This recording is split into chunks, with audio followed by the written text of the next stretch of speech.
ഛത്തീസ്ഗഡിൽ വൻ മാവോയിസ്റ്റ് വേട്ട 16 കമ്മ്യൂണിസ്റ്റ് ഭീകരരെ വധിച്ചു. സുക്മ മേഖലയിലാണ് ഏറ്റുമുട്ടലുണ്ടായത്. പരിശോധന തുടരുകയാണെന്ന് സുക്മ SP കിരൺ ഗംഗാറാം ചവാൻ അറിയിച്ചു.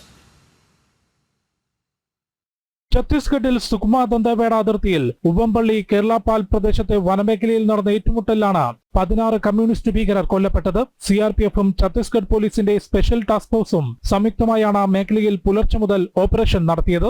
16 ഭീകരരുടെയും മൃതദേഹം കണ്ടെത്തിയെന്നും AK-47 തോക്കും സ്ഫോടക വസ്തുക്കളും ഉൾപ്പെടെ വൻ ആയുധശേഖരം പിടിച്ചെടുത്തതായും സുക്മ SP കിരൺ ഗംഗാറാം ചവാൻ അറിയിച്ചു. ഓപ്പറേഷനിടെ 2 സുരക്ഷാ ഉദ്യോഗസ്ഥർക്ക് പരിക്കേറ്റതായും അദ്ദേഹം പറഞ്ഞു. अभी तक जो केरलापाल थाना क्षेत्र अंतर्गत गुंडावा इलाके में जो मुठभेड़ हुई है 16 नक्सलियों के शव बरामद किए गए हैं। इसमें AK-47 SLR इंसा जैसे काफी भारी मात्रा में हथियार बरामद किए गए हैं।